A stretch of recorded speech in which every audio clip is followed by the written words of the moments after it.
I want it that way, ladies and gentlemen. Welcome back to Football Therapy with me, your host, Jan. I hope you're doing well, mate. I really do hope that. Chelsea news, I suppose. When will it end? When will the season of pain end? Hope you're doing well. Look, man. Chelsea are no good at football. It's all a crap show. We have wasted the season. We have wasted money. We have wasted opportunities probably to sign extensions to players. But all is not lost. The assets are there. There are players there.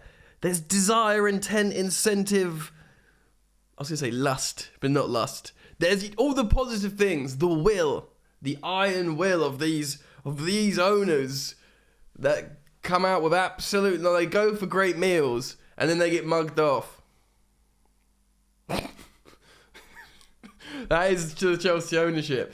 Right, the Athletic writes today some sobering elements of Chelsea. Simon Johnson will jump into that. I'm also going to talk about where we go from here. Where do we go? Where do we go now? Away from football. And also we can talk about potential, way outs in terms of how do we score a freaking goal, bro? We get a new manager. Anyway, we're gonna jump into this now. So thanks for joining me. Feel free to support the content by clicky and subscribing. I'd always urge you to comment as we go as well if you have a feeling deep inside. Obviously, stay to the end because who knows, you might get a free prize. You probably won't, but it helps me in the YouTube algorithm. Simon Johnson writes this. In an interview that did not take long to age very badly. So this is, of course, what Todd Boehly said pre-match. He was with Goldstein and Hans-Jörg Wyss. Has anyone actually worked out if it's Wyss or Weiss? Or Wyss or Weiss? Probably not Weiss. Sounds like a speech impediment saying just rice. He said this. I say I have a lot of faith and we're going to win 3-0 tonight. By the way, this Breda hammered home the 3-0. He said it several times. Obviously, he's like, YOLO, don't really care about press. We're going to win 3-0. Let's go. Go Blues. Let's go West London Cowboys. Whatever. Do you know what I mean? But dude hammered it home. We look at this as so they were asking message for the fans. Todd Boehly's message to the fans. And fair play, man. I think I said this yesterday. The Sky Jam. I think it was El Chingarito TV, the Spanish meme show. But also the Sky reporter did well to firstly just keep up with Todd, who was seriously bouncing. He was really asserting himself respectfully, but asked these poignant questions do you have regrets of this season, man? Look at this crap show around you. What do you think of this? Do you know what I mean? And message to the fans. These Chelsea fans have been through it. Top to bottom, what's your message to the fan? And he said, we look at this as a very long-term process. And we have a lot of work to do. Damn right, Breda. We got work to do because we slipped down the table 8 or 9 places from last season. When did we finish last season? 3rd, 4th? I can't remember. We're excited about the future. The future is bright. And we're excited about tonight.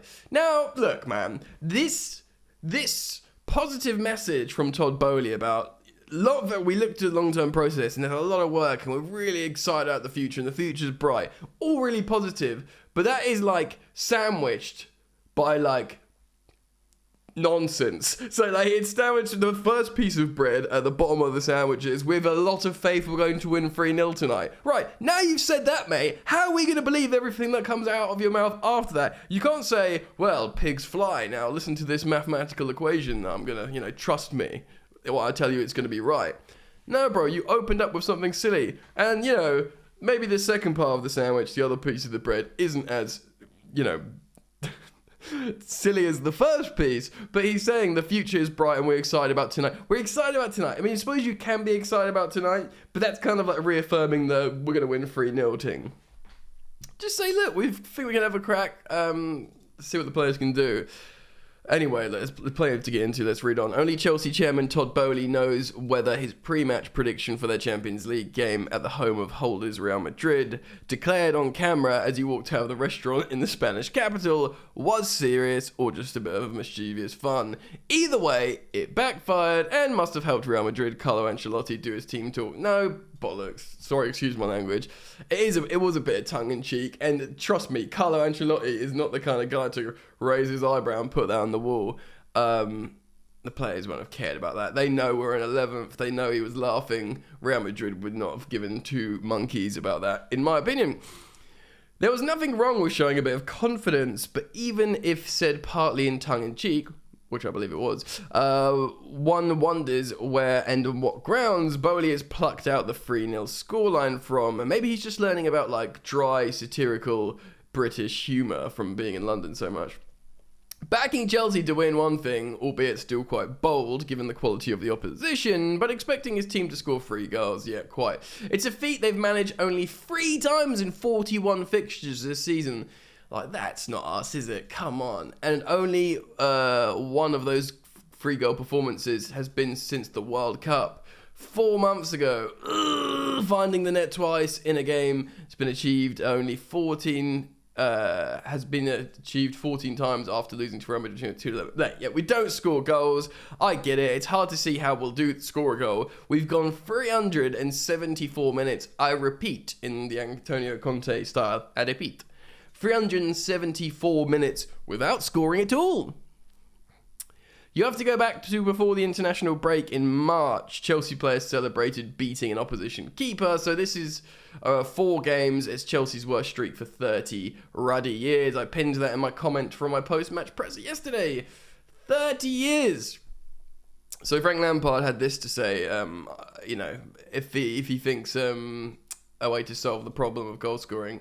He says his first feeling is to work on the training pitch. We've got a lot of we work a lot on the final third. Do we? Finishing and crosses, and the idea that we want to get across. Look, man, you could do all the work. It's like Bruno Salto said, they score a lot of goals in training. We score a lot of goals in training. Great, good for you. Oh, sorry, that's fine. Sorry, I didn't know that. I'm gonna go and lie down happy now because we score a lot of goals in training. It is just a confidence thing. No player doesn't want to score a goal, but sometimes they need support and they need to push in a positive way, and it's my job to keep pushing. Look, Frank, this is... He did say something I liked. I mean, look, he's not as sterile and somewhat infuriating as Graham Potter post-match. He does come out and say, yeah, look, this is obviously crap. You know what I mean? Like, he's not like the boys gave everything.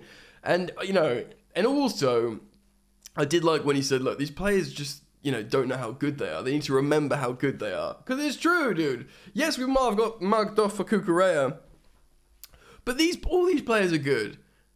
I feel like I've been saying this for 2 years about misfiring, dysfunctional Chelsea players that just don't fit or don't work.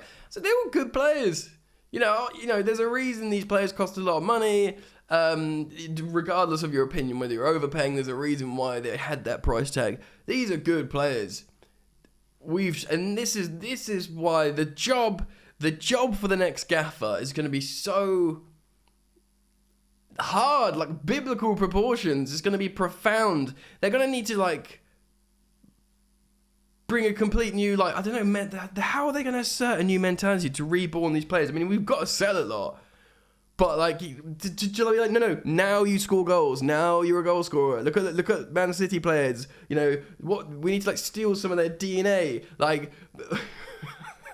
I don't know why my head went into it, but people were talking about fecal transplants, to get the good, healthy microbiome. South Park did an episode of it. Now, I'm not suggesting we steal the Man City players' feces and transplant it into the lower intestine of our Chelsea players. I'm not saying that, but it's not an option. Despite spending more than £500 million in 2 transfer windows, Chelsea do not have an elite striking leader in the line. This old chestnut, yet again. Aubameyang was born deadline day, and of course, He's not in the Champions League squad. Yada yada yada. There's also Datro Fofana. I don't think he's in the squad either. Aubameyang's record against Real Madrid is impressive. Apparently, he's got 7 goals in his last 5 games against them. Well, that's good. Fortunately, he's not in the squad because that's Chelsea's season. Personified. The other forward for the new Chelsea owners have bought, of course, is David Datro Fofana. But the choice to not add him in the Champions League squad after joining from Molde in January is a bit more understanding because he's very raw, of course, and playing at that level. The club have also not been helped by Bruyer's injury. Ooh la la! Christopher Nkunku is joining from Leipzig in the summer.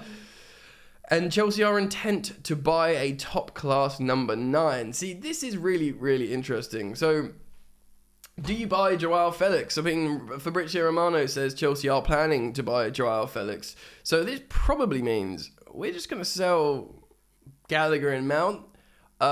Chelsea apparently value Mason Mount at £70 million, which, to be honest, considering the suitors and considering what he would offer to the buying club immediately and long term as well, yeah. Do you know what I mean? Fair play. Even the only thing you could argue is that, of course, it's the length of his contract. But, if Raheem Sterling can go for 50 million with 12 months, I know he's won loads of Premier Leagues, but Mount's won a Champions League and he's younger. I think he's just quite desired as well. So, it's been reiterated yet again by David Ornstein, I believe, that Chelsea would look to sell the likes of Ruben, Gallagher, Mount, and just cash in, get some free cash money to sort out their financial fair play issues because, of course, when you sell an academy product, it's free money on the books. There is a professional financial term for it that I really should learn, that I heard, and I was like, it was Simon Jordan on TalkSport who said it, and he's a smart football running man, and and I should learn what that term is. Right, this article is a little bit more on it. It sort of talks about the game a little bit more, the shape, and Ben Chilwell being sent off. It's behind a paywall, so I shan't read it all, and I would urge you guys to go check it out. But where does this leave us, man? Honestly, in terms of the return leg, I just don't know, man, because it's so disheartening, because even if you pull off a miracle, even if something special does happen at Stamford Bridge, we score an early goal, and then, we score a late goal to make it 2-2 and then win on penalties or whatever, just something, not that we score goals, but just say something that happens. Well, the disheartening thing is you got bloody freaking Man City waiting for you on the other side. Man City that just want to eat everything alive. They've got the baby-eating, Nordic giant up front. So it's like, if you make it through this torturous trial, what's waiting for you? This thing. I realise it's been a weird video. I'm trying this intermittent fasting thing, so I'm drinking coffee on an empty stomach, and then I talk about fecal transplants on my YouTube channel. I don't know how we got here. Chelsea's how I got here, man. Chelsea. Does Luis Enrique save us? Is Todd Boehly an idiot? How do we feel about everything? Comment down below, man. Like and comment, do all that. Look, I'm still, despite being in this ridiculous scenario, I'm still quite like Todd Boehly. He's there, available. I know he's Big Barley's the big dog, really, but I like how there's a face and there's a guy and eating great meals and trying to sign players and doing all these extra religious things, the thing for Ramadan at Stamford Bridge. They're doing a lot of stuff of awareness of different cultures and religions. I know it's just PR or whatever, but it's good. It's good. They're promoting Neil Bath, helping the women's team. I do like it all in theory. It's a huge, profound transition, so I'm okay with the owners, and, of course, it's good for him to speak out and say big things, because he could just do no comment as well, but that wouldn't be a good look for him. I'll be very keen to learn what you guys think about this. The game, the second leg, second tie, the players, who stays, who goes. I mean, we can talk about managers properly in another video, going for a deep dive, as we know, of course, Luis Enrique presented a extensive and impressive dossier to the Chelsea board, ownership, maybe the technical directors or sporting directors, whatever that army is. Nagelsmann, Nagelsmann's looking pretty good at the moment, isn't he? After that Tuchel absolute drabbing, he's already in one game, obviously against Man City, Tuchel's conceded more goals than Nagelsmann did in his entire Champions League campaign. Granted, it was away at Man City, but still.